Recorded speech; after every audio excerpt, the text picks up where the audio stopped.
أشهد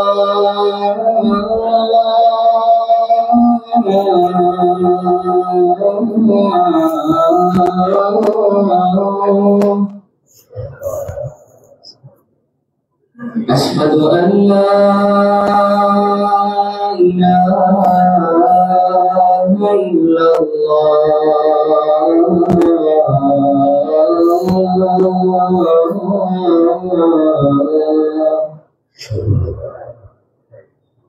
أشهد أن محمدا رسول الله.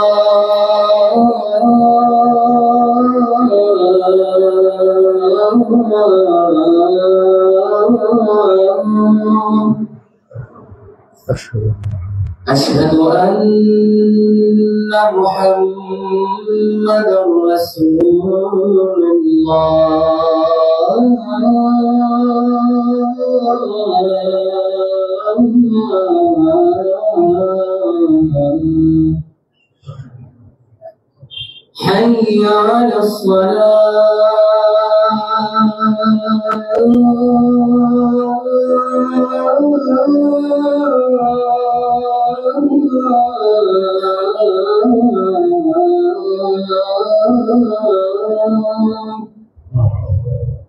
حي على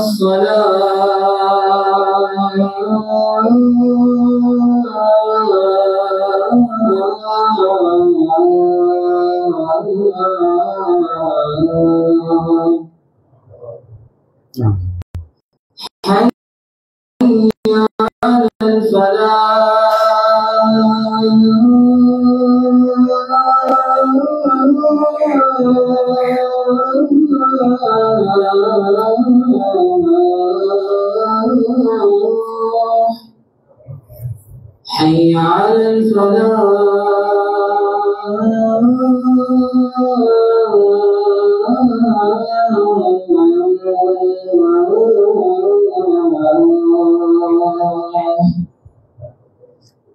الله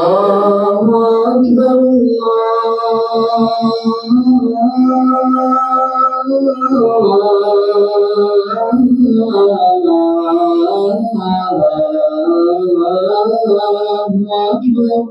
الله لا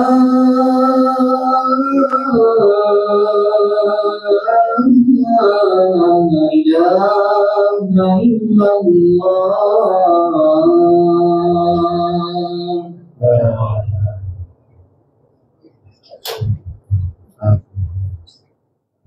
وبعثه مقام محمود إنك لا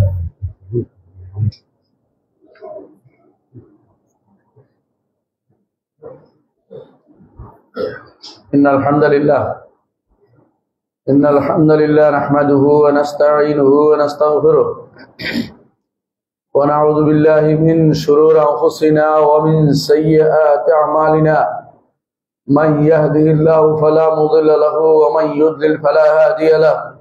وأشهد أن لا إله إلا الله وحده لا شريك له وأشهد أن محمدا عبده ورسوله.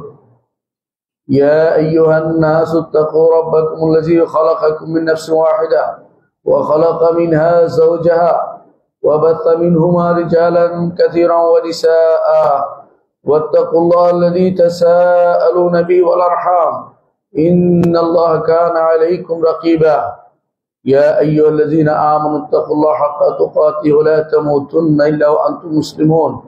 يا أيها الذين آمنوا اتقوا الله وقولوا قولا سديدا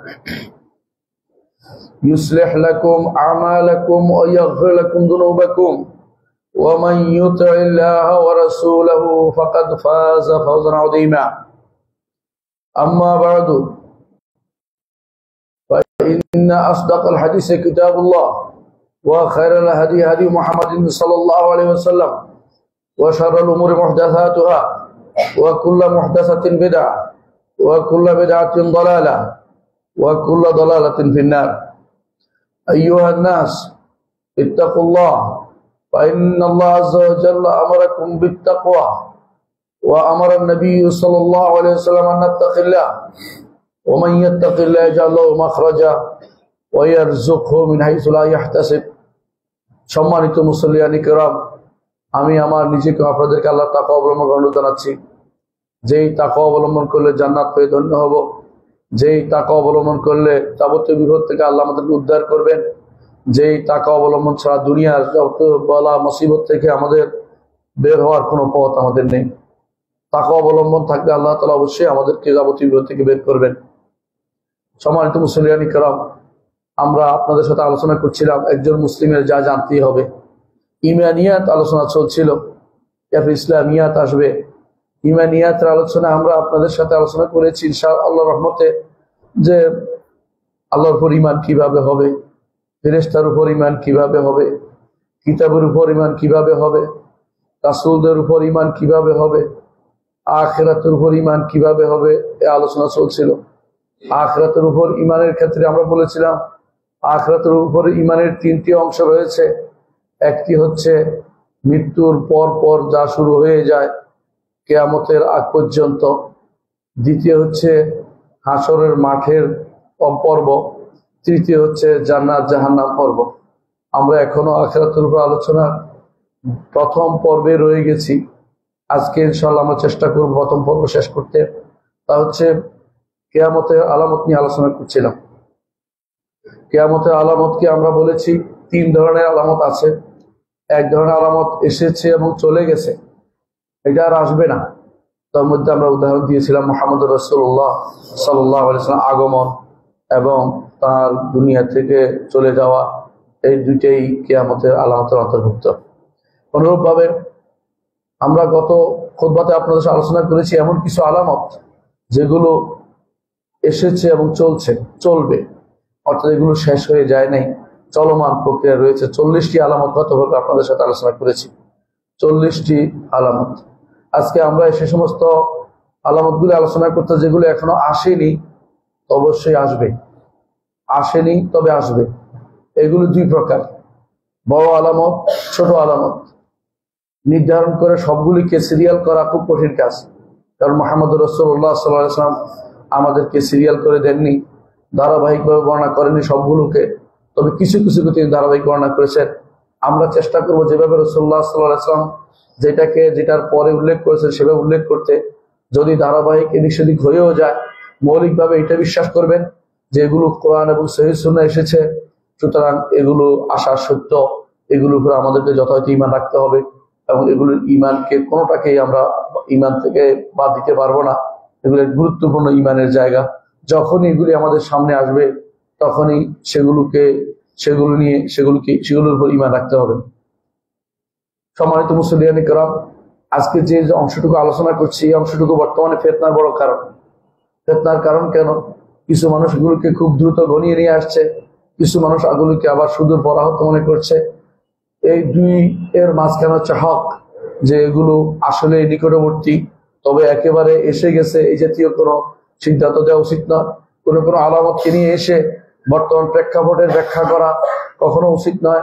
হতে পারে বলা যেতে পারে, নাও হতে পারে বলা যেতে পারে, কিন্তু এটাই ঘটনা ঘটেছে, এই ঘটনাই ঘটবে নির্ধারণ করে বলে দেয়া যে সমস্ত আলামত আসেনি সেগুলোকে পরিপূর্ণভাবে আপনার মন মতো ব্যাখ্যা করার কোনো সুযোগ নেই।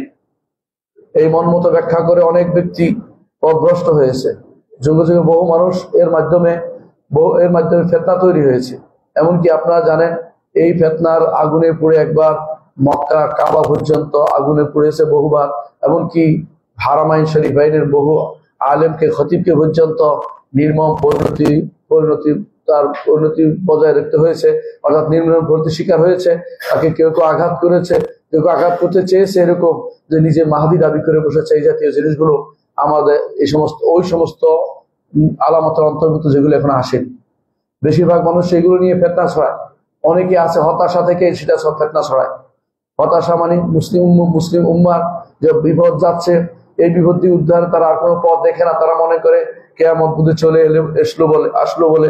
আবার আরেক গ্রুপ আছে যারা ফিতনা ছড়ানোর জন্য এগুলিকে সামনে নিয়ে আসে, যে হয়তো তার মনের ভিতরে কোনো কিছু আছে, সে দাবি করবে, এজন্য অগ্রিম সে হয়তো মাহাদি দাবি করবে, বা নিজের কোনো লোককে সে ক্ষমতায় বসাবে, সেই জন্য মাহাদি নিয়ে টানাটানি করছে। এইটাও আমরা দেখতে পাই বর্তমান সময়ের মধ্যে। আসলে এই দুটি কাজই খুবই খারাপ। আমাদের অবশ্যই মনে রাখতে হবে মুহাম্মদ রাসূলুল্লাহ সাল্লাল্লাহু আলাইহি ওয়াসাল্লাম যা বলেছেন তা সত্য, তবে তিনি কোনো সময় বেঁধে দেননি। তিনি যে সমস্ত আলামত বলেছেন সেগুলো অনেকগুলো এখনো আসেনি। ছোট আলামত, বড় আলামত আসা দূরের কথা। হ্যাঁ, বড় আলামত এবং ছোট আলামত একসাথেই আসতে পারে। বড় আলামতের মাঝখানে অনেক ছোট ছোট আলামত আসবে, কিন্তু বড় আলামত গুলো আগেও কিছু বড় ছোট আলামত রয়ে গেছে যেগুলো এখনো আসেনি, অথচ মানুষ কিন্তু বড় আলামত নিয়েই টানাটানি করছে। এটাই হচ্ছে বড় বিভ্রান্তি।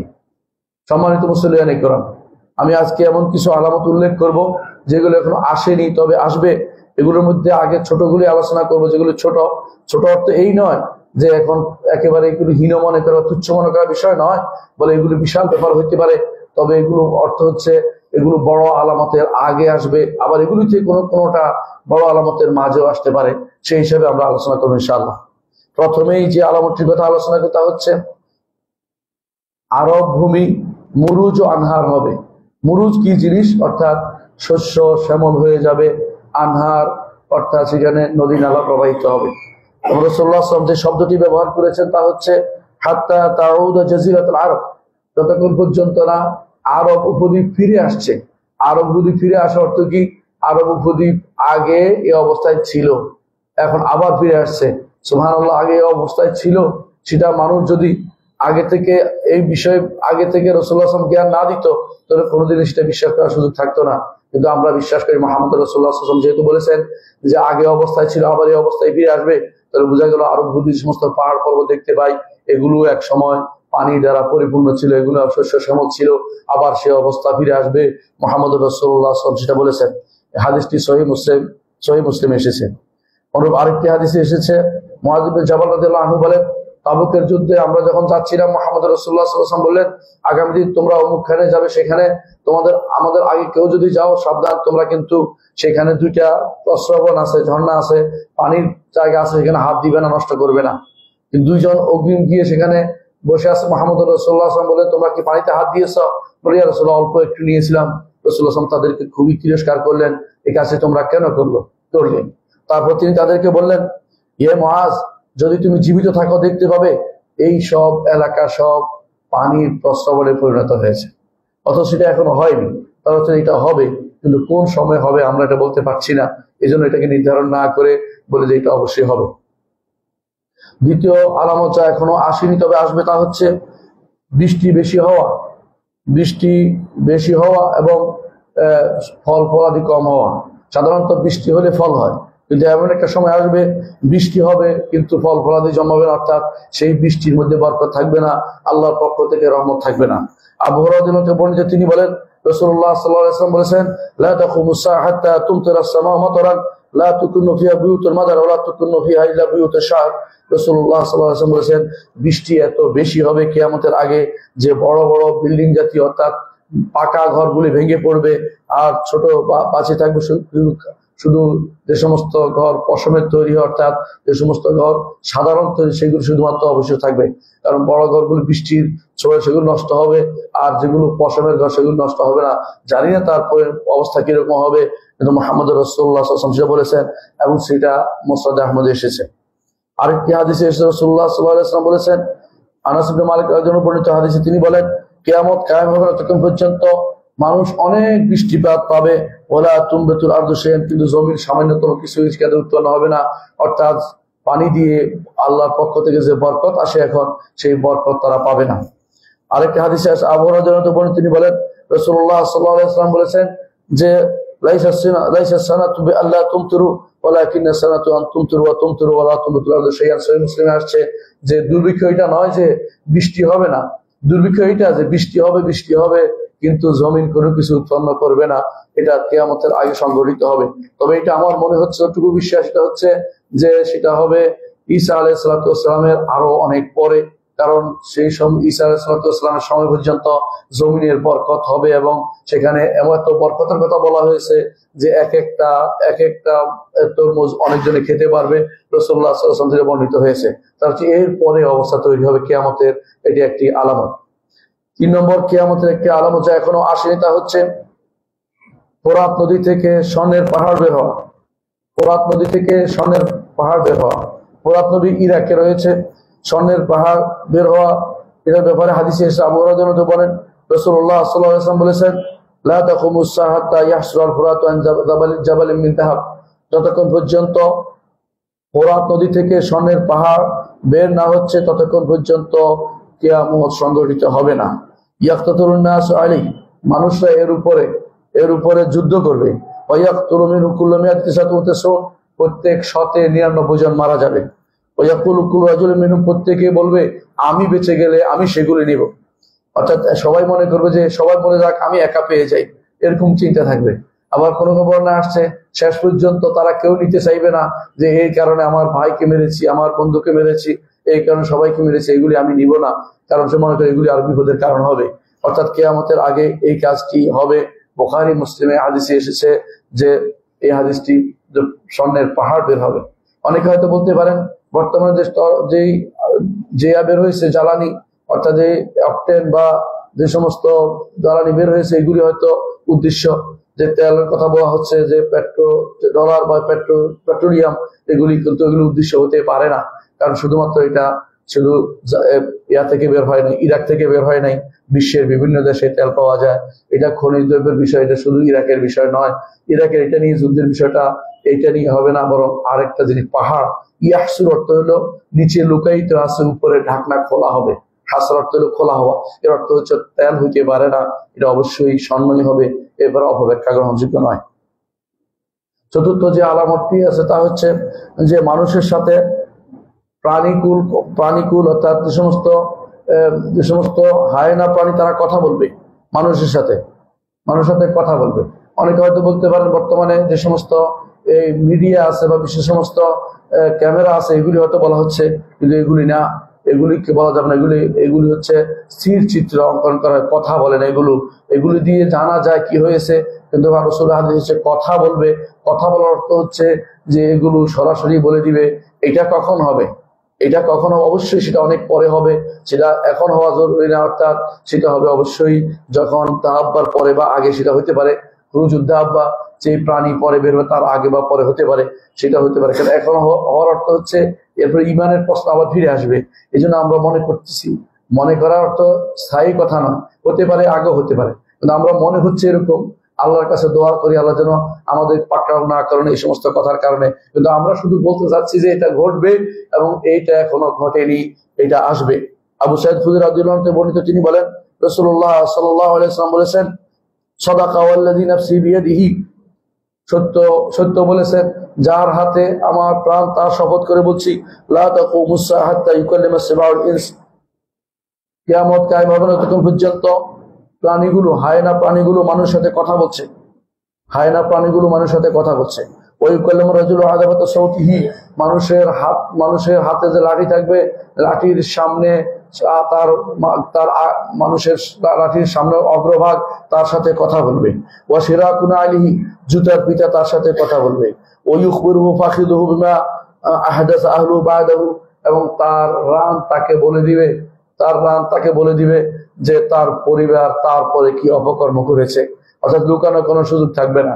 এখন হয়তো আপনি বলবেন যে ক্যামেরা বা এই জাতীয় কিছু বা আইআই জাতীয় কিছু, এগুলি নাও হতে পারে। এগুলি হচ্ছে বর্তমান আবিষ্কারের শেষ পর্যায়ে। এরপরে এর চেয়ে ভয়াবহ জিনিস আবিষ্কার হবে, তখনই হয়তো এই ঘটনাটা ঘটবে।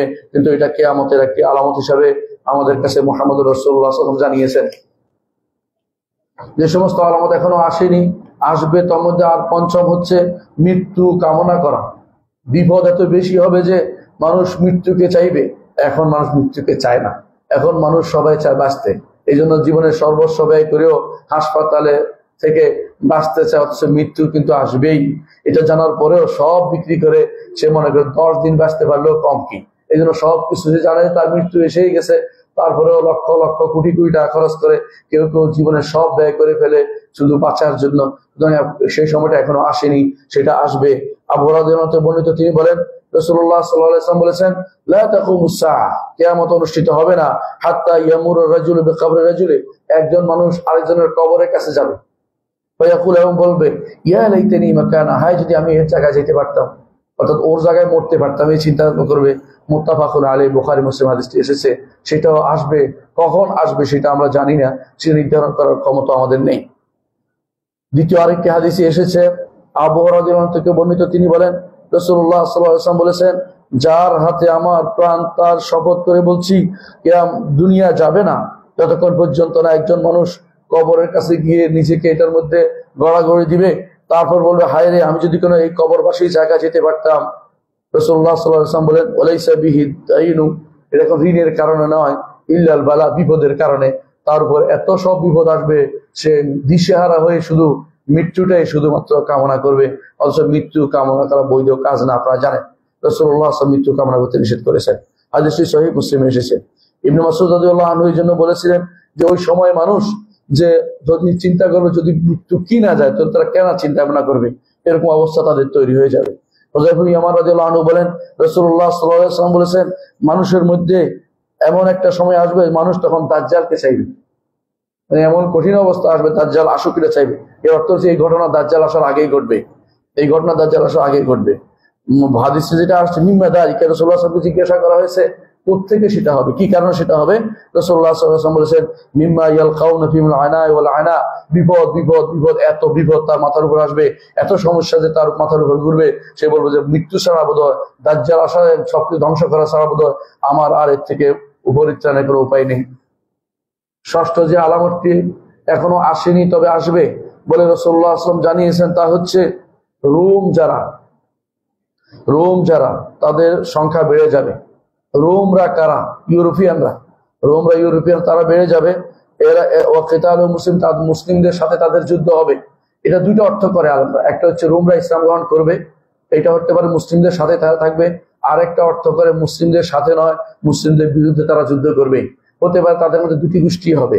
এই জন্য হাদিসটির ব্যাখ্যা বিস্তারিত করার এখানে সুযোগ নেই। শুধু এটাই বলা হচ্ছে যে এরকম ঘটনা ঘটবে যে রোম অর্থ হলো ইউরোপিয়ানদের বর্তমান যারা, তারা বেড়ে যাবে এবং কিতাল মুসলিমদের সাথে যুদ্ধ হবে। হাদিসে এসেছে তাকুমুস সাআহ, রাসূলুল্লাহ সাল্লাল্লাহু আলাইহি ওয়াসাল্লাম বলেছেন কিয়ামত অনুষ্ঠিত হবে, রোম আকসারুন নাস, তখন রোমের লোকরা বেশি হবে। এখন কিন্তু বেশি নয়, এর অর্থ হচ্ছে এরা বেশি হওয়ার কোনো প্রক্রিয়া নিবে, যেই কারণে তারা সংখ্যা বেড়ে যাবে। এখন তারা সংখ্যা কমছে আরম্ভ করছে, কিন্তু এই সংখ্যা পরবর্তীতে বাড়বে। দ্বিতীয়ত আরেকটি হাদিসে এসে রাসূলুল্লাহ সাল্লাল্লাহু আলাইহি ওয়াসাল্লাম বলেছেন, কিয়ামতের আগে 6টি আলামত তোমরা গণনা করো। তার মধ্যে একটি বলেছেন, সুম্মা হুদনাতুন তাকুনু বাইনাকুম ওয়া বাইনা বানিল আসফার, তোমাদের মধ্যে এবং ইউরোপিয়ানদের মধ্যে, অর্থাৎ যারা বানিল আসফার সাদা চামড়ার লোক, ওদের সাথে তোমাদের একটা হুদনা হবে, মীমাংসা হবে, একটা চুক্তি হবে। ইয়াগদিরুনা, তারা তোমাদের বিরুদ্ধে গাদ্দারি করবে। ওয়ায়াতুনাকুম তাহতা সামানিনা গায়া, তারা 80টা ঝান্ডা নিয়ে তোমাদের বিরুদ্ধে যুদ্ধ করতে আসবে। তাহতা কুল্লি গায়াতিন ইসনা আশারা আলফা, প্রতি ঝান্ডার নিচে 12,000 করে সৈনিক থাকবে। অর্থাৎ তাদের যদি সংখ্যা হিসাব করা হয় তাহলে 9,60,000 সৈন্য নিয়ে তারা যুদ্ধ করতে আসবে। এটা হচ্ছে রাসূলুল্লাহ সাল্লাল্লাহু আলাইহি ওয়াসাল্লাম বাণী, বুখারীতে হাদিসটি এসেছে। আমরা এই ঘটনাটা উল্লেখ করি সাধারণত যে দাজ্জালের আগে ঘটনাটা ঘটবে, দাজ্জাল আসার আগে ঘটনাটা ঘটবে। কেন এটা বলে থাকি? কারণ হাদিসগুলো এর সাথে সম্পৃক্ত। যে যখন এই যুদ্ধ চলতে থাকবে তখন একবার বলা হবে দাজ্জাল বের হয়েছে, মুসলিমরা বের হয়ে দেখবে দাজ্জাল বের হয়নি। আবার যুদ্ধের সময় আবার বলা হবে দাজ্জাল বেরিয়েছে, মুসলিমরা খুঁজতে বের হবে, দেখবে দাজ্জাল বের হয়নি। তৃতীয়বারে তারা বুঝতে পারবে দাজ্জাল বেরিয়েছে। এই জন্য বোঝা গেল যে এটা দাজ্জালের অব্যবহিত পূর্বে হবে দাজ্জাল আসার। এবং কেউ কেউ বলেছেন যে ইমাম মাহদী এটার সেনাপতি থাকবে, এটা কিন্তু প্রমাণিত হয় নাই। বরং ইমাম মাহদী সেনাপতি পরবর্তীতে মুসলিমরা যখন হতাশ অবস্থায় থাকবে, তাদের কোনো নেতা থাকবে না, তখন তারা কাবার কাছে ইমাম মাহদীর হাতে বায়াত করবে। এটাই শুধুমাত্র আমরা প্রমাণ পাই। সুতরাং ওই যুদ্ধতে ইমাম মাহদী নেতৃত্ব দিবেন এমন কোনো প্রমাণ আমাদের কাছে নেই। শুধু এটা ধারণা করে যেন আমরা না বলি। সুতরাং বোঝা গেল এরকম একটা ঘটনা ঘটবে। মোট কথা হচ্ছে এরকম ঘটনা ঘটবে, কিন্তু এটা হচ্ছে কিয়ামতের একটি আলামত যা এখনো আসেনি। কিয়ামতের আলামতের আরেকটি হচ্ছে কনস্টান্টিনোপল, যেটা এখন আমাদের ইস্তাম্বুল বলি। এটা মুসলিমদের আবার পুনরায় জয়লাভ করবে বেদুনে কেতাল, কোন রকমের যুদ্ধ ছাড়া। এখন বলতে পারে এখন তো আমাদের হাতেই আছে, সেটা হতে পারে আবার যাবে। যুদ্ধের পরিস্থিতি কোন দিকে মোড় নেয় কেউ বলতে পারে না। এই জন্য শেষ পরিস্থিতি হাদিসকে আমাদের বিশ্বাস করতে হবে। অবস্থার পরিপ্রেক্ষিতে হাদিসকে আমরা অপব্যাখ্যা না করি।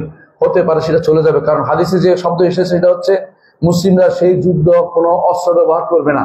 সেই যুদ্ধে তারা শুধুমাত্র তাকবীর ও তাহলিল করবে, অর্থাৎ আল্লাহু আকবার এবং লা ইলাহা ইল্লাল্লাহ বলবে। তারপরে তার পার্শ্বদেশ পড়ে যাবে এবং তারা মুসলিমদের দখলে চলে আসবে সেই জায়গা। অবস্থা বোঝা যাচ্ছে সেটা হচ্ছে রোমের যুদ্ধের পরে হবে সেটা। রোমের যুদ্ধে অর্থাৎ দাজ্জাল আসার অব্যবহিত আগে সেটা অনুষ্ঠিত হবে। অষ্টম যে আলামতটি বিভিন্ন হাদিসে এসেছে যে রাসূলুল্লাহ সাল্লাল্লাহু আলাইহি ওয়াসাল্লাম বলেছেন কিয়ামতের আগে সেটা হবে, এখনো হয়নি। তা হচ্ছে কাহতানি নামক এক আরব নৃপতি বের হওয়া। কারণ কাহতানি সম্পর্কে আপনারা জানেন, আরবরা হয় আদনানি না কাহতানি। কাহতানি আরব যদি বের হয় তো আদনানি আরবরা দুইভাবে বিভক্ত, রবি অথবা মুদার। আর কাহতানিরা বের হবে, কাহতানি এমন এক ব্যক্তি বের হবে ইয়ামান গোষ্ঠীর, যাদের হাতে যারা এত বেশি ন্যায় ইনসাফ করে মানুষ তার উপর খুশি হবে। কাহতানি বের হবে, সেটা এখনো বের হয় নাই। বিভিন্ন রকমের আলামত দিয়ে অমুক তমুককে বানানোর কোনো চেষ্টা করার দরকার নেই, যখন আসবে তখন দেখা যাবে। কাহতানি এখনো বের হয় নাই, কাহতানি বের হওয়ার আগে মাহাদি বের হবে না। সুতরাং আপনারা কাহতানির অপেক্ষায় থাকতে হবে, কারণ মাহাদি বের হলে অবস্থা তৈরি হওয়ার সুযোগ থাকবে না। তারপরে একটার পর একটা বড় আলামত তৈরি হবে। সুতরাং কাহতানি যে সমস্ত মানুষকে তার অধীন করবে, সমস্ত মানুষ তার কথা শুনবে, এমন অবস্থা তৈরি হওয়ার জন্য অবশ্যই কিয়ামতের একটা আলামত রয়েছে, যেটা অবশ্যই আসবে বলে মুহাম্মদুর রাসূলুল্লাহ সাল্লাল্লাহু আলাইহি ওয়াসাল্লাম আমাদের জানিয়েছেন। নবম যে আলামতটি সেটা হচ্ছে ইহুদিদের সাথে যুদ্ধ। ইহুদিদের সাথে যুদ্ধ আগে হয়েছে, পরে হয়েছে, এখনো হবে, ভবিষ্যতেও হবে। কিন্তু এখানে কোন যুদ্ধের কথা বলে সেটা হচ্ছে এমন চূড়ান্ত মীমাংসাকারী যুদ্ধ, যে যুদ্ধের পর ইহুদিরা আর থাকতে পারবে না, তাদেরকে হত্যা করা হবে, যেটা আল্লাহ রাসূল সাল্লাল্লাহু আলাইহি ওয়াসাল্লাম আমাদেরকে জানিয়েছেন। এমনকি পাথর ও গাছও বলে দিবে যে আমার পিছনে ইহুদি লুকিয়ে আছে, তাকে হত্যা করো। হে মুসলিম, আমার পিছনে ইহুদি লুকিয়ে আছে, এই কথা বলবে। শুধুমাত্র গারকাদ নামক গাছ সেটা বলবে না। রাসূলুল্লাহ সাল্লাল্লাহু আলাইহি ওয়াসাল্লাম বলেছেন যেটা সেটাই সত্য। এরা এখন বেশি করে গারকাদ গাছ রোপণ করছে, যাতে করে এর পিছনে লুকাতে পারে। এই গারকাদ নামক গাছ ছাড়া আর পাথর গাছ সবাই বলে দিবে আমার পিছনে ইহুদি লুকিয়ে আছে। সেটা এখন অনুষ্ঠিত হয়নি, সেটা হবে। কেউ কেউ বলেন সেটা ঈসা আলাইহিস সালাম যখন যাবে তখন হবে। হতে পারে সেই ঘটনার সাথে সম্পৃক্ত, হতে পারে আগেও হতে পারে। তবে যেহেতু দাজ্জালের সৈন্যবাহিনী ইহুদি হবে, এর অর্থ হচ্ছে সেটা ঈসা আলাইহিস সালামের সময়ের সাথেই হতে পারে। আগের যুদ্ধটা উদ্দেশ্য নয়, পরের যুদ্ধটা উদ্দেশ্য, কারণ সেখানে তখন ইহুদিদের অবস্থান থাকবে না। কারণ ঈসা আলাইহিস সালাম তাদেরকে হয় ইসলাম না হয় মৃত্যু, দুটো একটা বেছে নিতে বলবেন। সুতরাং কোনোভাবেই তারা ইহুদিদের অবস্থান থাকবে না। এর অর্থ হচ্ছে এই যুদ্ধ শেষ, বড় ঈসা আলাইহিস সালাম আগমনের সাথে সম্পৃক্ত। এটা কিয়ামতের একটি আলামত বলে মুহাম্মদুর রাসূলুল্লাহ সাল্লাল্লাহু আলাইহি ওয়াসাল্লাম জানিয়েছেন, যা এখনো আসেনি। 10 নম্বর হচ্ছে মদিনা তার খারাপ লোকদেরকে বের করে দিবে মদিনা থেকে। মদিনা তো রাসূল সাল্লাল্লাহু আলাইহি ওয়াসাল্লাম থেকে খারাপ লোকরা বেরিয়ে যাবে, তারপর সেটা শেষ জমানায় ধ্বংস হবে। এর অর্থ খারাপ লোকরা কখন বেরিয়ে যাবে? দাজ্জাল গিয়ে মদিনার চারপাশে চিৎকার করবে, খারাপ লোকরা সেখান থেকে বেরিয়ে যাবে। ইমানদার ছাড়া কেউ সেখানে থাকবে না। সবাই দাজ্জালের আহ্বানে সাড়া দিবে, দাজ্জালের জান্নাত নামক জাহান্নামে প্রবেশ করবে, এবং সেখানে বড় ধরনের কর্মকাণ্ড ঘটবে বলে আপনারা জানেন। যে সেখানে এক ব্যক্তি এসে বলবে আমি সাক্ষ্য দিচ্ছি তুমি দাজ্জাল। তবে তাকে বল তোমাকে বাবা মাকে জীবিত করলে তুমি কি মেনে নিবে? বলে না, তোমার বাবা মাকে জীবিত করে দেখাবে। অর্থাৎ শয়তান দুইটাকে বানাবে, একটাকে বাপ একটাকে মা বানাবে, শয়তান শয়তানাকে। এরা বলবে আমি তোমার বাপ মা। তখন সে বলবে যে তুমি যে দাজ্জালকে আবার প্রমাণ পেলাম। তারপর তাকে হত্যা করা হবে। তার হত্যা করার পরে সে বলবে যে জীবিত করে বলবে যে এখন তুমি মানছো আমাকে যে আমি তোমার হচ্ছে আরো বেশি শক্তিশালী হয়ে ইমান আমার আসছে, তুমি হচ্ছে দাজ্জাল। তারপর তাকে হত্যা করতে চাইবে, হত্যা করতে পারবে না। এরপর সে মদিনা থেকে পালাতে আরম্ভ করবে।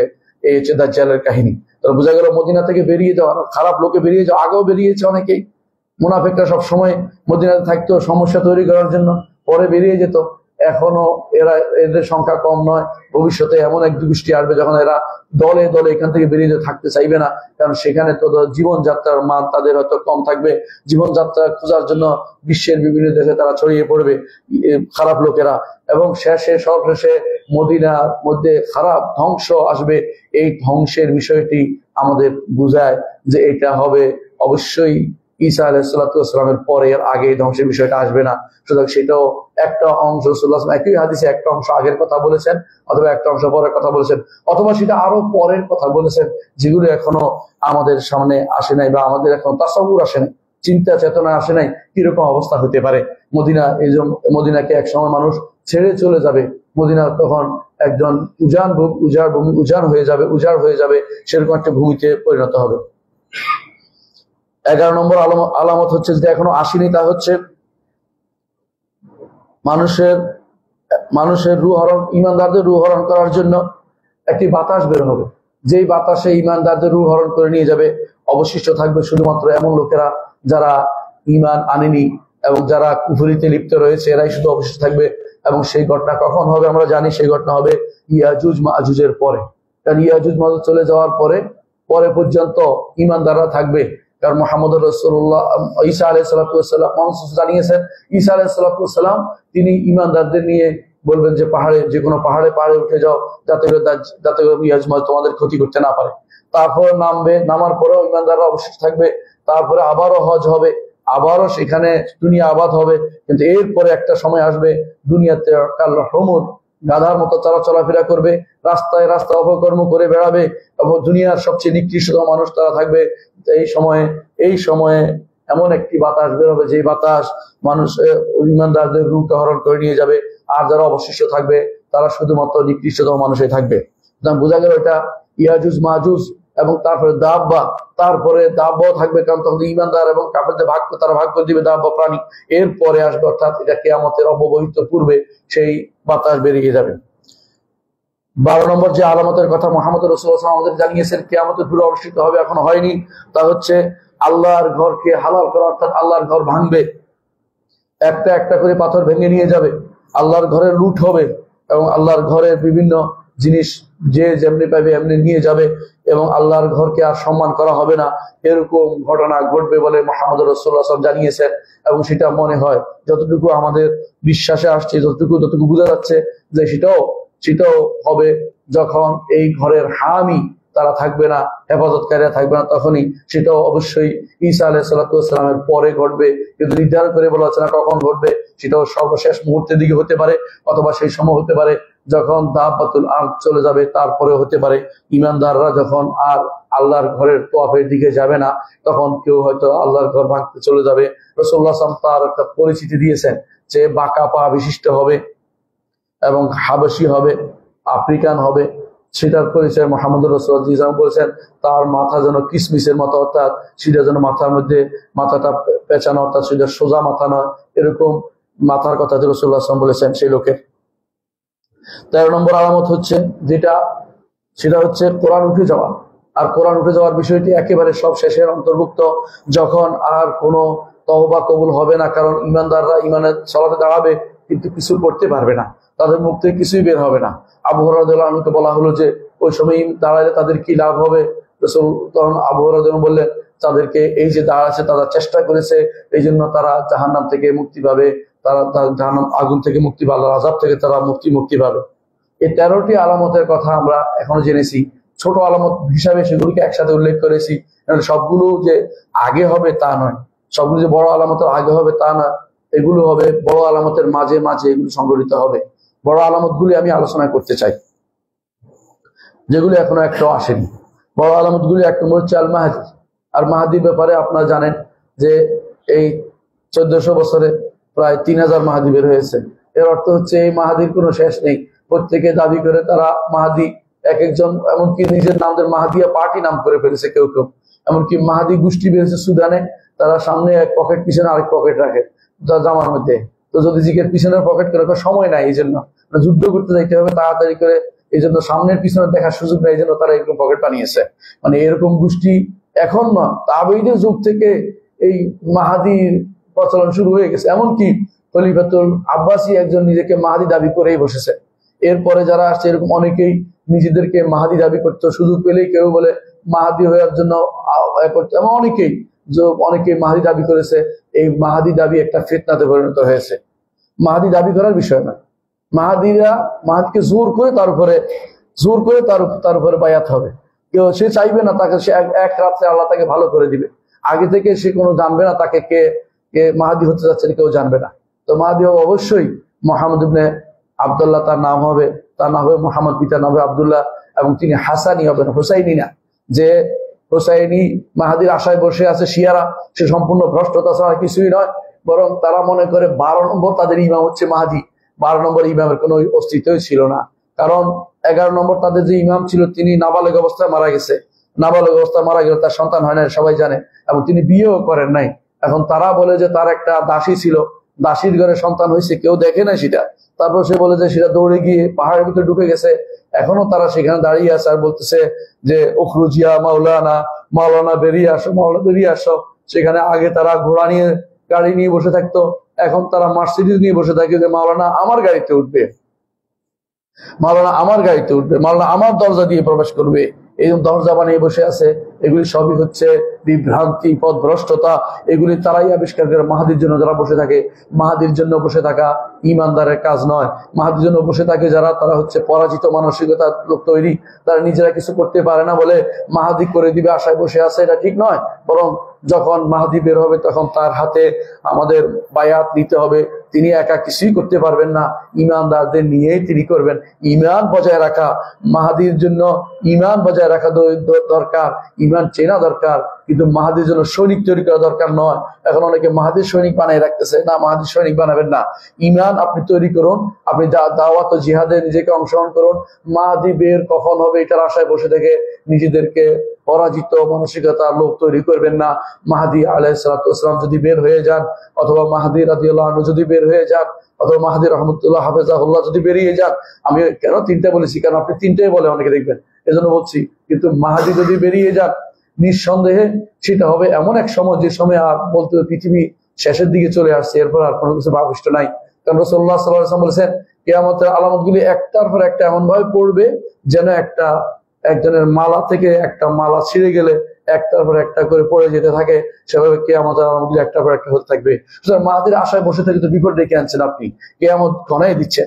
মাহাদির আশায় বসে না থেকে আপনি বেশি বেশি করে আপনার ইমানকে চাঙ্গা করুন, দাওয়াতকে বলিষ্ঠ করুন, যে আল্লাহর দ্বীনকে প্রচার প্রসারে লেগে যান, আপনি আখিরাতমুখী হোক, দিন আখিরাতের কাজ করে যান। এটাই হচ্ছে মূলত ইমানদারের কাজ। মাহাদি তার আশায় বসে থাকা উচিত নয়। হ্যাঁ, তিনি আসবেন অবশ্যই, তবে তিনি আসার অর্থ এটাই যে আপনাদের কর্মকাণ্ডের যে মূল কাজ, আপনার দ্বারা আর কিছু হবে না, আর তিনি এসে কিছু কাজ করতে এগিয়ে যাবেন দাজ্জালের বিরুদ্ধে, শেষ পর্যন্ত তিনিও পারবেন না। আকাশ থেকে আল্লাহ তাআলা তখন ঈসা আলাইহিস সালাতু ওয়াস সালামকে আকাশ থেকে তিনি নামাবেন।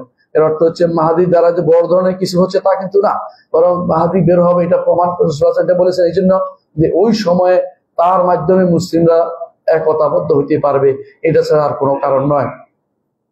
সুতরাং কিয়ামতের আলামতের মধ্যে, বড় আলামতের মধ্যে এক নম্বর হচ্ছে মাহাদি বের হওয়া। মাহাদি বের হওয়া একটা আলামত। কিয়ামতের বড় আলামত অনেকে 10টি গণে, আমরা 10টি গণবো না। কেন 10টি গণবো না? কারণ 10টি আলামত হওয়া জরুরি না। 10টি আলামত হওয়া জরুরি, 10টা গণা জরুরি না। বরং রাসূলুল্লাহ সাল্লাল্লাহু আলাইহি ওয়াসাল্লাম 10টি বলেন নাই, তিনি বলছেন এক হাদিসে 10টি আলামত না দেখা পর্যন্ত কিয়ামত হবে না। আবার আরেক হাদিসে 6টি না দেখা পর্যন্ত কিয়ামত হবে না। আবার আরেক হাদিসে এইভাবে রাসূলুল্লাহ সাল্লাল্লাহু আলাইহি ওয়াসাল্লাম সংখ্যা বলেছেন যে এগুলি না হওয়া পর্যন্ত কিয়ামত হবে না। তিনি বলেন নাই যে কিয়ামতের আলামত বড়টা 10টি, একবার বলেন নাই। এর অর্থ হচ্ছে আমার 10টি বানানো জরুরি না। আমরা যখন দেখবো বড় বড় আলামত যেগুলিকে আমরা বলি প্রলয়ঙ্কারী ঘটনা ঘটবে যেগুলির পিছনে, সেগুলিকে আমরা উল্লেখ করতে পারি। এর মধ্যে 1 নম্বর হচ্ছে মাহাদি, 2 নম্বর হচ্ছে মাসিহুদ দাজ্জাল। মাসিহুদ দাজ্জাল হচ্ছে বের হবে, সে ইহুদি বংশধর থেকে হবে, এবং সে বের হবে ইস্পাহানের ইহুদি, ইরান থেকে বের হবে, বর্তমানে ইরান থেকে বের হবে। এখনো ইহুদি, সেখানে ইহুদি একটা পল্লী আছে, এখান থেকে বের হবে, ইস্পাহান থেকে বের হবে। ইস্পাহান হচ্ছে বের হয়ে খোরাসান হয়েছে আসবে, এই জন্য কোথাও খোরাসান কোথাও ইরান, ইস্পাহান বলা হয়েছে। এগুলোর বিরোধ নেই, কারণ সে দুনিয়া চষে বেড়াবে। সুতরাং সে বেরিয়ে আসবে এবং সারা দুনিয়া 40 দিনে চষে বেড়াবে। এটা রাসূলুল্লাহ সাল্লাল্লাহু আলাইহি ওয়াসাল্লাম হাদিস দ্বারা আমরা জানি। তার বের হওয়ার পরে ঈসা আলাইহিস সালাতু ওয়াস সালামকে আল্লাহ তাআলা নাজিল করবেন। ঈসা আলাইহিস সালাতু ওয়াস সালাম নাজিল হবেন, তিনি দামেস্কে তিনি আসবেন। কোন বর্ণনায় আসছে যে মানারাতুশ শারকা, তিনি আসবেন। কোন বর্ণনায় আসছে যে সেটা বাইতুল মাকদিস হইতে পারে, কিন্তু বিশুদ্ধ বর্ণনায় সেটা দামেস্কের কথা বলা হয়েছে। দামেস্কের পূর্ব দিকে সাদা, দামেস্কের পূর্ব পাশে সাদা মিনারা বিশিষ্ট যেই মসজিদ আছে, সেই মসজিদের মিনারাতে 2 ফেরেশতার কাঁধে ভর করে তিনি ঈসা আলাইহিস সালাতু ওয়াস সালাম তিনি অবতীর্ণ হবেন। আমাদের দেশে যারা তথাকথিত হিজবুত তাওহীদ আছে অথবা তথাকথিত কাদিয়ানীরা আছে, এই জাতীয় এবং তথাকথিত আরো কিছু গোষ্ঠী আছে যারা মনে করে যে ঈসা আলাইহিস সালাতু ওয়াস সালাম হচ্ছে তাদের ইমামরা, বুঝেন কিনা? কাদিয়ানীরা মনে করে কাদিয়ানী হচ্ছে ঈসা, আর হিজবুত তাওহীদের মনে করে তাদের সুরুট হুজুর হচ্ছে ঈসা। সুরুট খাইতেছে তিনি ঈসা হয়ে গেছে, তিনি ইমাম, তিনি মাহদি, এই দাবি করে বসেছে। আমি একদিন আলোচনা করছিলাম, জানতাম না সেটা, আলোচনা করছিলাম আমি, তার দাস দিচ্ছিলাম, সেখানে একজন এসে বলল আপনি কি জানেন ঈসা বেরিয়ে গেছে, অনেক আগে চলে গেছে, ঈসা নাজিল হয়ে চলে গেছে। এই যেহেতু আমি বললাম যে কোত্থেকে তুমি এই কথা বলো, শেষ পর্যন্ত খোঁজ নিয়ে জানলাম সে হচ্ছে এই বর্তমানে যারা হিজবুত তাওহীদ নামক এক ভ্রান্ত মতবাদের অনুসারী, তারাই এগুলি বলে থাকে এবং তারা বইও লিখেছে, দাজ্জাল নামে বই লিখেছে একটা, দাজ্জাল নামে। কারণ ঈসা যদি এসেই থাকে দাজ্জাল লাগবে, তো এই দাজ্জাল কোথায় পাবে? এই জন্য তারা সভ্যতাকে দাজ্জাল বানিয়েছে। বর্তমান যে সভ্যতা আছে ইউরোপিয়ান সভ্যতাকে দাজ্জাল বানিয়েছে না, দাজ্জাল সভ্যতার নাম নয়, দাজ্জাল মানুষের নাম, মানব সন্তানের নাম। এবং দাজ্জাল মানব সন্তান হিসেবে সে বিচরণ করবে এবং তাকে হত্যা করা হবে, হত্যা করা হবে। কারণ যদি সভ্যতা হত্যার বিষয় নেই, তাকে হত্যা করা হবে।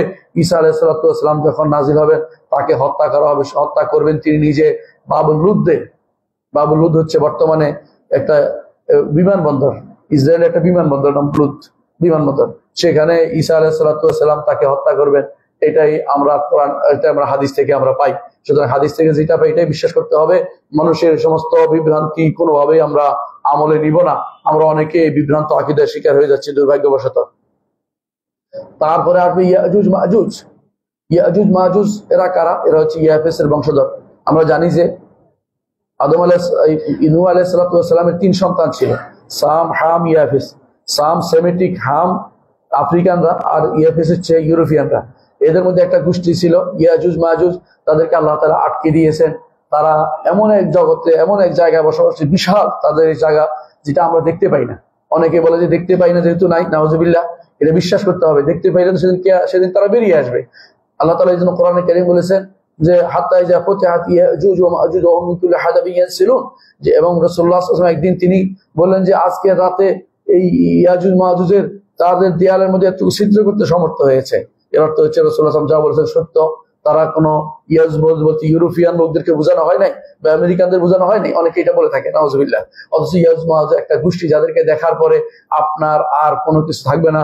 তারা এক জায়গায় এক গোষ্ঠী চলে যাবে, আরেক জায়গায় এসে দেখবেন যে এত পয়মাল সাবার করে দিয়েছে, সেখানে আর পানি বলতে কিছু রাখে নাই। এমনকি তারা বহাইরা তবরিয়া যাবে।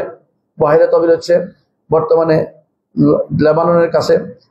সেখানে গিয়ে তারা এমন ভাবে পানিটা পান করবে যে ওদেরই পরবর্তী যায় সুপ্ত জায়গায় হেঁটে চলে যাবে, পানি বলতে কিছু থাকবে না। মানে এরা এতটুকু জমিনের বুকে ফিতনা ফাসাদ তৈরি করবে। এরা যখন বের হবে, ঈসা আলাইহিস সালাম তখন আল্লাহ হুকুমে তাদের নিয়ে পাহাড়ে পর্বতে উঠে যেতে বলবেন যে তোমরা পাহাড়ে উঠে যাও, কারণ এরা দুনিয়াতে ফিতনা ফাসাদ তৈরি করবে।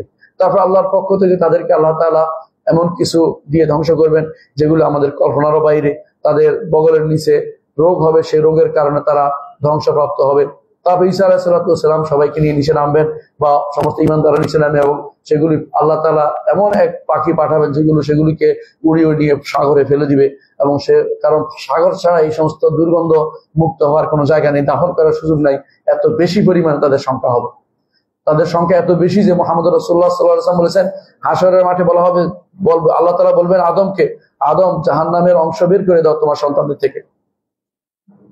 তখন সবাই ভয় পেয়ে গেল। রাসূলুল্লাহ সাল্লাল্লাহু আলাইহি ওয়াসাল্লাম বললেন যে ভয় পেও না, আর এদের থেকে 999 জন হবে ইয়াদের থেকে, ইয়াজুজ মাজুজ থেকে, আর এদের থেকে একজন হবে। এর অর্থ হচ্ছে এত সংখ্যায় বেশি হবে যে তারা পৃথিবী চষে বেড়াবে পুরোটাই। তখন এই সময় তাদের ধ্বংসের পর এগুলি কবর দিবে কে? এগুলি এই জন্য পাখিগুলি উড়ে নিয়ে সেগুলিকে সমুদ্রে ফেলে দিবে।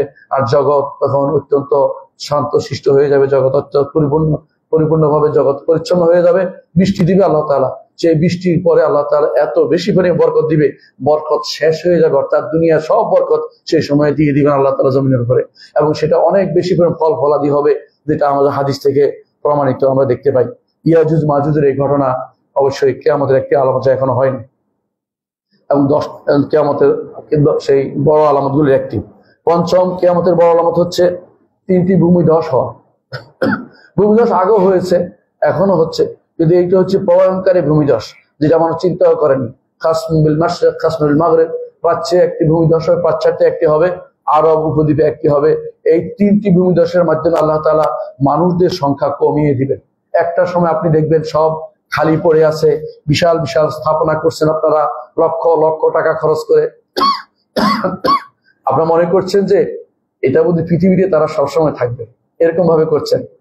তোমরা মনে করছো, আল্লাহ তাআলা কোরআনে কারীমে বলছেন কওমে আদ সম্পর্কে, যে তোমরা মনে করছো যে তোমরা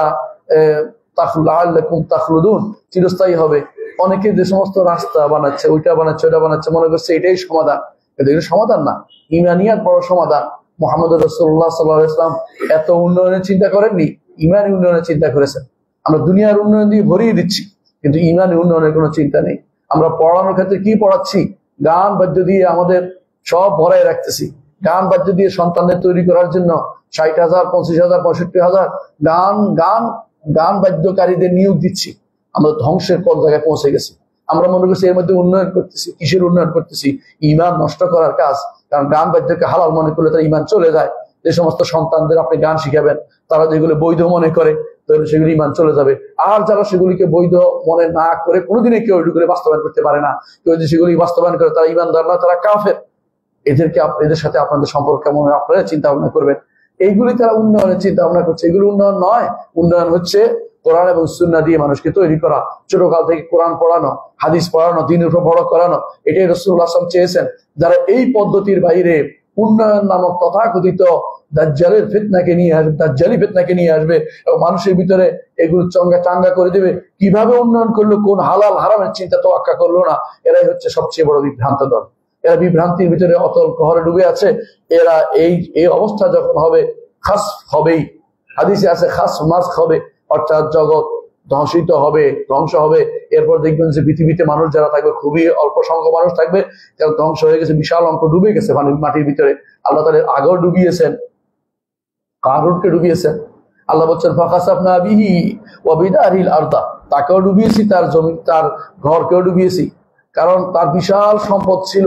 আল্লাহ তাআলা বলছেন ওয়াইনা মাফাতিহু লাতানু বিল উসবাতি উল কুওয়া, তার চাবি বহন করার জন্য বিশাল বিশাল বহর লাগতো, বহর লাগতো, অর্থাৎ প্রাণীগুলো লাগতো চাবি বহন করতে। এত বিশাল সম্পদ সবগুলিকে আল্লাহ ডুবিয়ে দিয়েছেন। আল্লাহ তাআলা এই সম্পদের জন্য কাউকে রক্ষা করবেন না। ওয়ালা ইয়ানফাউ যাল জাদ্দি মিনকাল জাদ্দু, সম্পদ দিয়ে আল্লাহ আযাব থেকে বাঁচতে পারবে না, উন্নয়ন দিয়ে আল্লাহ আযাব থেকে বাঁচতে পারবেন না। আল্লাহ আযাব থেকে বাঁচতে হলে আল্লাহর দিকে ফিরে আসতে হবে। ফাফিরু ইলাল্লাহ, আল্লাহর দিকে ফিরে আসা উচিত প্রত্যেকটি মানুষের। এত উন্নয়ন দিয়ে কি করবেন? আপনার একটা বাড়ি আছে, আরেকটা বাড়ি না করলেও চলে, মাথা গোজার ঠাই আছে, আপনার বাড়তি কিছু করার দরকার নেই, এত চিন্তা করেন না। মুহাম্মদ রাসূলুল্লাহ সাল্লাল্লাহু আলাইহি ওয়াসাল্লাম বলেছেন মান আসবাহা আমিনান ফি সিরবিহি, যে ব্যক্তি সকালে উপনীত হয়েছে, আমিনান ফি সিরবিহি, একটা ঘর আছে, সিরবত হলো চিকন ঘর যেখানে ঢুকতে পারে, ছিদ্র গর্ত আছে, এরকম একটা গর্তের মধ্যে নিরাপদ আছে। মুআফান ফি জাসাদি, শরীরটা সুস্থ আছে। ওয়াইনদাহু কুতু ইয়াউমিহি, তার একদিনের খাবার আছে। বা কান্নাহু হিজাতাহু দুনিয়া বিহাদাফিরিহা, দুনিয়া যেন পরিপূর্ণভাবে তাকে দেয়া হয়েছে। অথচ আমরা শুধু জমাই আর জমাই, কিভাবে একটা বাড়ি, দুইটা বাড়ি, তিনটা গাড়ি করতে পারি, এই চিন্তা অবশ্য থাকি। যতটুকু তার একান্ত প্রয়োজনের বাইরে যেটাই জমাচ্ছে, এটা আপনার জন্য বিপদের কারণ হবে। অর্থাৎ আপনি আল্লাহমুখী হইতে পারেন নাই। মুহাম্মদ রাসূলুল্লাহ সাল্লাল্লাহু আলাইহি ওয়াসাল্লাম আদর্শ আমরা অনুসরণ করি, সেদিকে ফিরে যাই। উন্নয়ন নাম দিয়ে আমাদের যে ধ্বংস হচ্ছে, আমরা যে প্রতিযোগিতায় নেমেছি। একজনের বাড়িতে যদি কোনো একটা সোফা থাকে, আপনার বউ এসে যদি বলে যে ওনার বাড়িতে নতুন সোফা কিনেছে, আপনাকে বিব্রত করছে, আপনি স্ট্যাটাস বজায়ের জন্য এখন হারামের দিকে হাত বাড়াচ্ছেন, এসবই কিন্তু আপনার বিপদের কারণ হয়ে দাঁড়িয়েছে। এত স্ট্যাটাস দেখাবেন না, আপনার স্ত্রীকে আল্লাহমুখী করার চেষ্টা করবেন। তাকে বলেন যে এগুলি রেখে কিন্তু আমাদের চলে যেতে হবে, কালকে যদি চলে যাই পরের দিন এগুলি কিন্তু আরেকজনের মালিক হবে, আমার কোনো উপকার নেই। আমার শুধু ওটাই উপকার, যদি আমি রাতের বেলায় 2 রাকাত সালাত আদায় করতে পারি, সালাতগুলো জামাতের সাথে পড়তে পারি, সন্তানকে আমি নেক সন্তান বানাইতে পারি, তাদেরকে আলেম বানালে এগুলি আমার উপকার হবে। আমি যদি সাদাকাতুন জারিয়া করতে পারি, উপকার হবে। আমি যদি এমন কোন কাজ করতে পারি যেটা ইলমুন ইউনতাফা হবে, সেটা কাজে লাগবে। এর বাইরে আমার কোনো কিছু আমার নয়, সবই কিন্তু অন্যের। সুতরাং এর পিছনে দৌড়ে গিয়ে, যেটা আল্লাহ তাআলা বলেছে আলহাকুমুত তাকাসুর হাত্তা যুরতুমুল মাকাবির, অবস্থা তৈরি হয়ে যাবে। সম্মানিত মুসলিম, এখানে বলছিলাম যে পঞ্চম যে কিয়ামতটা হচ্ছে ভূমিধস হবে। এই ভূমিধস কোন জায়গা হবে আমরা তো বলতে পারছি না। এমনও তো হতে পারে বিশাল এলাকা নিয়ে হবে, নাহলে রাসূলুল্লাহ সাল্লাল্লাহু আলাইহি ওয়াসাল্লাম সাবধান করতেন না। বিশাল এলাকা নিয়ে হওয়ার অর্থ হচ্ছে এমনও হইতে পারে বাংলাদেশের ভূমিটা পুরোটাই মাটির নিচে চলে গেছে। আপনি তখন এত কিছু করেছেন, কোন কাজে লাগবে? আপনার এই সমস্ত বড় বড় যে বিল্ডিং করেছেন, এক একটা বিল্ডিং এর দিকে তাকালে, উপর দিকে তাকালে টুপি পড়ে যায়, এরকম অবস্থা বিল্ডিং তৈরি করে রাখছেন। এগুলিও কোনো কাজে লাগবে না, এগুলি মাটির নিচে চলে যাবে। ক্ষণিকের 10 মিনিট যদি কোনো ভূমিকম্প হয়, 5 মিনিট 10 মিনিট না, ভূমিকম্প হইলো, আপনি কি মনে করেন বাংলাদেশ টিকে থাকবে? ঢাকা শহর সবাই আগে ধসে যাবে। আপনি এত ধসাকল জিনিসের চিন্তা কেন করছেন?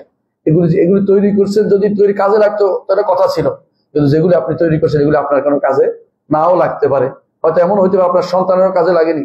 অনেক মানুষের গল্প আমরা শুনি, বিশাল বিশাল বাড়ির মালিক, বিশাল বিশাল, এমনকি তিনি চলাফেরা করতেন সবচেয়ে বেশি দামি গাড়িতে, কয়েকদিন পরে তিনি এখন ভিক্ষা করছেন, 1 টাকা 2 টাকা চেয়ে বেড়াচ্ছেন। কেন সেটা হয়েছে আপনারা সেটা ভালো করে জানেন, কারণ মানুষের অবস্থার পরিবর্তন হয়। আপনার সম্পদ যেটা এখন আল্লাহ দিয়েছে এটাকে আল্লাহর কাজে লাগা। আমরা আল্লাহর কাজে যদি কোনো চাই আপনাদের কাছে, আপনারা দেখি 1 টাকা 2 টাকা দেন, হারামের জন্য আপনাদের টাকার অভাব হয় না, অনবরত খরচ করে যাচ্ছেন। কখন হবে? রাসূলুল্লাহ আমাদেরকে বলেছেন এরকম অবস্থা যখন তৈরি হবে তখনই শুধুমাত্র ভূমিধস হবে। তারপর ষষ্ঠ যে আলামতটা হচ্ছে ধোঁয়া। একটা ধোঁয়া আসবে, যে ধোঁয়ার কারণে মানুষের হরণ হয়ে ধোঁয়া ইমানদারদেরকে চোখে, তত ইমানদার থাকবে তখন বোঝা যাচ্ছে চোখের তখন এর মতো হবে তাদের, যে মানুষের যে সর্দির মতো হবে, আর কাফেরদেরকে এটা ভালো করে পেয়ে বসবে। এরকম ধোঁয়া তাদের শাস্তির জন্য আসবে, এবং সেটা সর্বশেষ আলামতের কাছাকাছি হবে মনে হচ্ছে। সপ্তম আলামত হচ্ছে পশ্চিম দিগন্তে সূর্য ওঠা। পশ্চিম দিগন্তে সূর্য ওঠার পর আর কোনো তওবা কবুল হবে না, এবং সেটা আমরা জানি। অষ্টম আলামত হচ্ছে একটা প্রাণী বের হওয়া, যে ইমানদার কাফের সে হাত দিয়ে নির্ধারণ করে দিবে, কপালের উপরে দাগ দিয়ে দিবে, এমনকি পরবর্তীরা বলবে যে ওর থেকে উটকিনি যার কপালে দাগ আছে, ইমানদার এবং কাফের আলাদা করে দিবে। আর সর্বশেষ যে আলামতের কথা বলবো সেটা হচ্ছে আগুন বের হবে, যে আগুন মানুষদেরকে একসাথ করে দুনিয়ার হাসর হচ্ছে, সেটা হচ্ছে সিরিয়া, বর্তমান যে শাম, বর্তমান যেটাকে আমরা সিরিয়া বলি সেটা না পুরোটাই, এটা হচ্ছে শাম, লেবানন বা সিরিয়া, লেবানন, জর্দান এবং ফিলিস্তিন, পুরো এলাকাটাই হচ্ছে শাম, যেটাকে রাসূলুল্লাহ শাম বলতেন। এই শাম অর্থাৎ কাবার এই পার্শ্ব বাম পাশে হওয়ার কারণে শাম বলা হয়। এই পুরো শাম এলাকার দিকে মানুষদেরকে তাড়িয়ে নিয়ে যাবে, চারদিকে একটা আগুন বের হবে, এই আগুন তাদেরকে তাড়িয়ে নিয়ে সেখানে উপস্থিত হবে, এবং তাদের উপরেই কিয়ামত কায়েম হবে। কিয়ামত কায়েম হওয়ার পরে পরবর্তী যে আলোচনা সেটা ইনশাআল্লাহ আগামী খুতবাতে আমরা করব। আল্লাহ আমাদের তৌফিক দান করুন। আকুলু কাউলি হাযা ওয়া আস্তাগফিরুল্লাহ লি ওয়া লাকুম ওয়া লিসাইরিল মুসলিমিন ওয়াস্তাগফিরুহ।